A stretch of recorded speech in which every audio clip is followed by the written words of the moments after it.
আর উৎসবের মরশুম চলছে, জিনিসপত্রের দাম মাত্রা ছাড়া হয়ে যাচ্ছে। বিভিন্ন শহরে যদি দেখি, মফস্বলে বিশেষ করে জলপাইগুড়িতে বাজারে প্রচুর দাম এখন জিনিসপত্রের।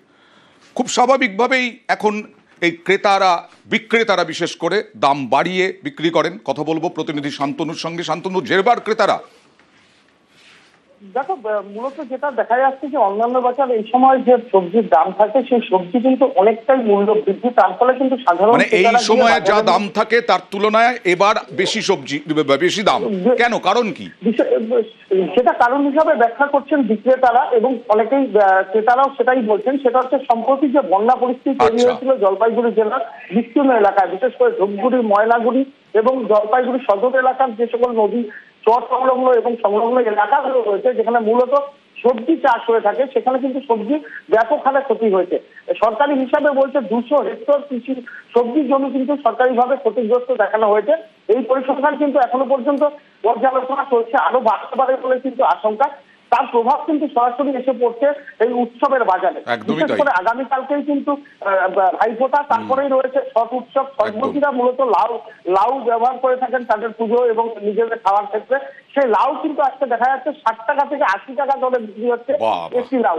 এবং একই রকম অবস্থা এই সময় 30 থেকে 40 টাকা ফুলকপির দাম থাকে, তা 80 থেকে 100 টাকা কেজি বিক্রি হচ্ছে। বিক্রেতাদের বক্তব্য, স্থানীয় ময়নাগুড়ি এবং ধূপগুড়ির বাজার থেকে যে ফুলকপি এবং বাঁধাকপি এই সময় চলে আসার নিয়ম বাজারে, কিন্তু এই বছর তা আসেনি। আসলে বিঘের পর বিঘে জমি ভেসে গেছে, আমরা বারবার দেখিয়েছি, তার নেতিবাচক ফলই পড়ছে এইভাবে বাজারের মূল্যে। আশানুরূপ নয়, তার কারণটা হচ্ছে বিগত বছরগুলো তো ভাইফোঁটার বাজার করে এসছে, আমাদের তো এটাই বাজার। তো ভাইফোঁটার আগে এখন অগ্নিমূল্য জিনিসের সবজিতে হাত দেওয়া যাচ্ছে না।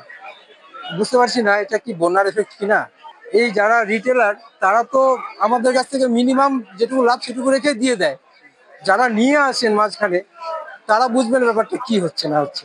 বাজার অবস্থা খুবই খারাপ, মানে এরকম সবজির দাম বা ওই যে ছট পূজার জন্য নারকেলের দাম যেটা শুনলাম 100 টাকা পার পিস, লাউ 60 টাকা ছোট পিস, সেটা দুদিন পরে তো 100 হয়ে যাবে। ব্যবস্থা হয় সরকারি ভাবে এই দামটা যাতে কন্ট্রোল করবার জন্য বা ব্যবসায়ী তরফে তাহলে ভালো হবে। বিঘার পর বিঘা জমি ভেসে গেছে, আর সেই ভাষার জন্যই আলিপুর দুয়ারেও সে একই ছবি। প্রচুর দাম শাকসবজির। কথা বলবো প্রতিনিধি রাজকুমারের সঙ্গে। রাজকুমার, কি অবস্থা? দেখো, এখন তো ভয়ঙ্কর অবস্থা। তার কারণ হচ্ছে একদিকে যেমন সবজির অমিল হয়েছে, পাশাপাশি কিন্তু শাক সবজি যে সমস্ত শাকগুলো, শীতের শাকগুলো এই সময় উঠতো, সেগুলো কিন্তু পাওয়া যাচ্ছে না বলে কিন্তু জানাচ্ছেন সবজি বিক্রেতারা। এবং শুধু তাই নয়, বেগুনের দাম কিন্তু এখানে 120 টাকা কেজি, তার নিচে কিন্তু বেগুন মিলছে না এবং বাজারে 1-2 ঘন্টা পরের থেকেই গোটা বেগুন কিন্তু হাফিস হয়ে যাচ্ছে।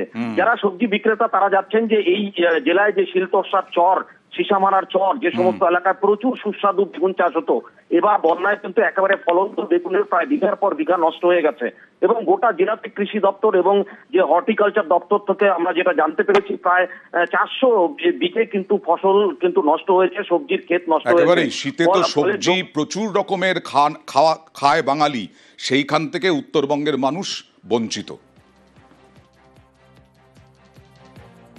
বন্যাতে যে সবজির দাম বাড়তে অনেক মাল নষ্ট হয়েছে, অনেক সবজি। আমরা যেখানে আগে 10 কিলো বেগুন আনতাম, সেখানে এখানে 2 কিলো বেগুন এনে বিক্রি করতে লাগতো, কারণ আমাদের কেনাই পড়তেছে 80 টাকা 90 টাকা। তো আমরা বেচবো কি, খাবো কি? সাধারণ লোক যেখানে আধা কিলো 1 কিলো বেগুন নিত, এখন সেখানে এসে 250 গ্রাম বেগুন নেয়, 100 গ্রাম বেগুন নেয়। সবজির দাম এত হুট করে বাইরে গেছে, মানে আমাদের দোকানদারি করার সমস্যা হয়ে গেছে। কাস্টমার জিনিস নিচ্ছে না ঠিক মতন, নষ্ট হচ্ছে ফসল, জিনিসের দামও বাড়তেছে। খাবে কি? লোক কি খাবে, আমরা কি খাবো? বন্যা হওয়ার পরে তো সবজির দাম তো অনেকটাই হাই। আজকে বাজারে 120 টাকা করে কিলো বেগুন যাচ্ছে এবং ফুলকপি প্রায় 100 টাকা 80 টাকা করে যাচ্ছে। সাধারণ মানুষের ক্ষেত্রে অনেকটাই কষ্ট হয়ে যাচ্ছে, কারণ এই বন্যাতে অনেকেরই ফসল নষ্ট হয়ে গেছে। তো সেই ক্ষেত্রে এখন সবজির দাম বেশি হওয়াতে আমাদেরই কিনতে হিমশিম হচ্ছে। তো সাধারণ মানুষের আরও কষ্ট হবে এই বন্যার কারণে।